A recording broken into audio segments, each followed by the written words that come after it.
You are listening to the Daily Gospel Reflections with Sister Cloth. This podcast is brought to you by the Paulines Multimedia. It is our mission to bring the Word of God to all peoples through sounds and images, voices, and music. Come and join us as we share with you a thought a day.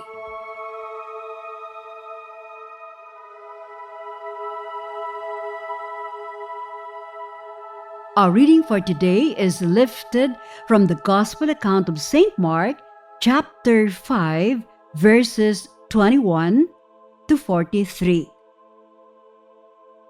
When Jesus had crossed again in the boat to the other side, a large crowd gathered around him, and he stayed close to the sea. One of the synagogue officials, named Jairus, came forward.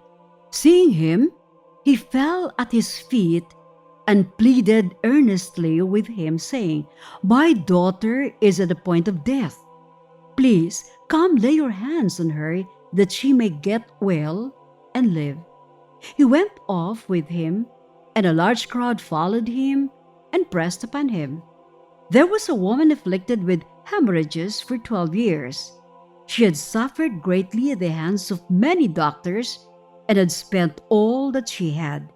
Yet she was not helped but only grew worse.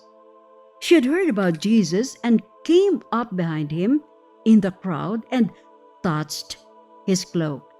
She said, "If I but touch his clothes, I shall be cured." Immediately, her flow of blood dried up. She felt in her body that she was healed of her affliction. Jesus, aware at once that power had gone out from him, turned around in the crowd and asked, "Who has touched my clothes?"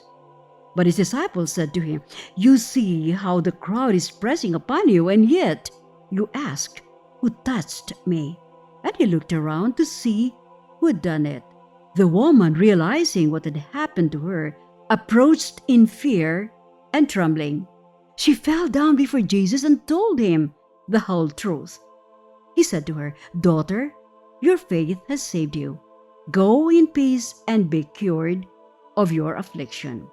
While he was still speaking, people from the synagogue official's house arrived and said, "Your daughter has died. Why trouble the teacher any longer?" Disregarding the message that was reported, Jesus said to the synagogue official, "Do not be afraid, just have faith." He did not allow anyone to accompany him inside except Peter, James, and John, the brother of James. When they arrived at the house of the synagogue official, he caught sight of a commotion, people weeping and wailing loudly. So he went in and said to them, "Why this commotion and weeping? The child is not dead but asleep."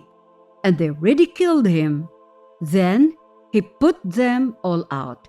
He took along the child's father and mother and those who were with him and entered the room where the child was. He took the child by the hand and said to her, "Talitha cum," which means, "Little girl, I say to you, arise." The girl, a child of 12, arose immediately and walked around. At that, they were utterly astounded. He gave strict orders that no one should know this and said that she should be given something to eat.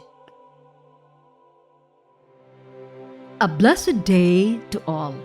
Please join us as we celebrate our congregational feast of St. Paul the Apostle today.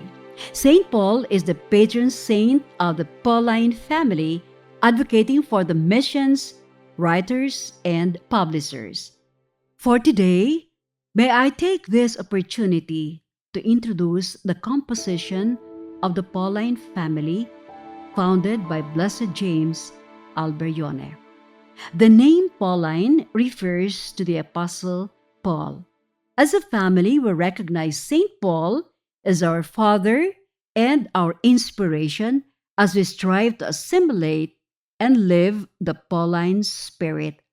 Blessed James Alberione founded 5 religious congregations: the Society of St. Paul and the Daughters of St. Paul, which dedicate themselves to disseminating the Christian message using all communication technologies, including the newest ones.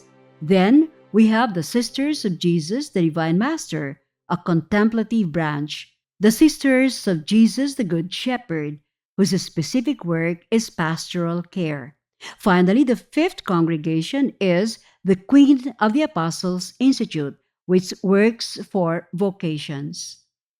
Blessed James Salberione also founded 4 institutes of consecrated secular life. These are the Institute of Jesus High Priest, with diocesan priests and bishops as members. The remaining institutes are composed of lay members. These are the Institutes of Saint Gabriel the Archangel, Mary of the Annunciation, and the Holy Family Institute. And lastly, we have the Association of Pauline Cooperators. We hope and pray that the Pauline family will increase in number and that we may all grow in our desire to imitate St. Paul, who said, "I live now, not I, but Christ lives in me." Be with us again tomorrow as we share with you a thought a day.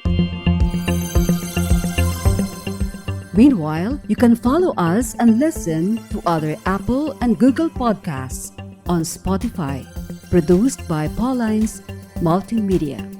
Have a good day.